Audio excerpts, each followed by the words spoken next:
What's up, guys? My name is Elias, and Predator Badlands is right around the corner. So, continuing our Predator franchise watch list is the 1992 sequel to the original Predator 2.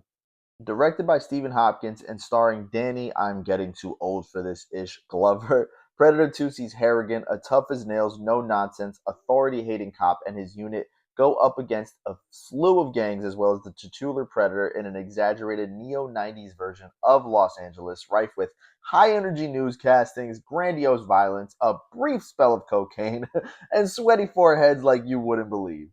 Admittedly, there's an innate cheese factor throughout its nearly 2 hour runtime, but I feel like that's what gives the movie its distinct personality among the rest of the franchise.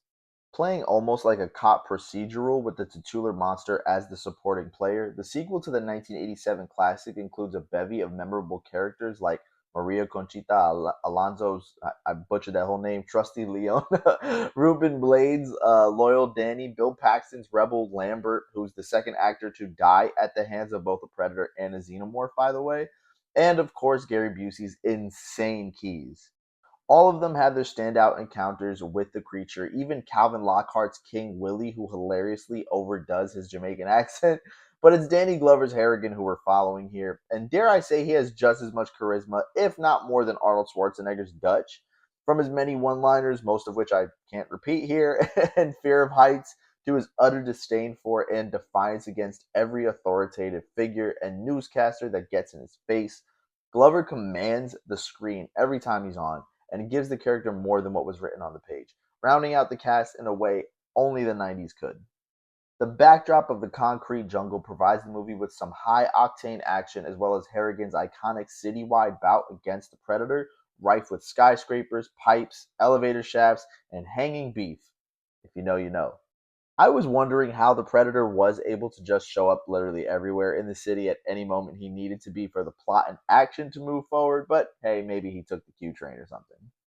The kills are pretty gnarly and often more graphic than those of the original, which it is the 90s after all, so there's no real surprise there.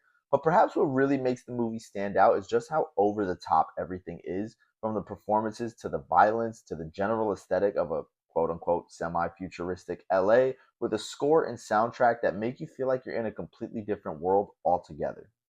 I do love how the ending brings everything full circle as Harrigan, having unrealistically beaten a predator, is met with close to a dozen predators who he's earned the honor and respect of for his victory. In this scene, Harrigan not only gets a glimpse of a trophy xenomorph skull, henceforth connecting the Alien and Predator franchises together, but he is also handed a gun from 1715, the same gun that we'll see Naru receive in 2022's Prey, which is just a cool way to reconnect the entire franchise as well as expand the lore of the Predators. Earth has acted as a hunting ground to the Predators for ages, and that's only more evident in 2025's Predator Killer of Killers, but more on that in a later video. Overall, with a brisk pacing, outlandish dialogue, and exaggerated, well, everything, Predator 2 remains a classic that not only deepens the history of the Predators, but also proves that the allure of the franchise isn't necessarily in the quality, but in the concept of dropping the Predators in any time period to see how the warriors of that era will contend with such a force of nature. This may be a lot of people's least favorite Predator movie, but for me, it's a childhood favorite and an absolute classic. If you enjoyed this video, remember to hit that like button, share it to others so they can join in on the conversation, and subscribe to my channel as well as follow me on all socials at Takes with Eli. Get in my comments with your thoughts on 1992's Predator 2 as well as your excitement for Predator Badlands. But until next time, guys, take care and God bless.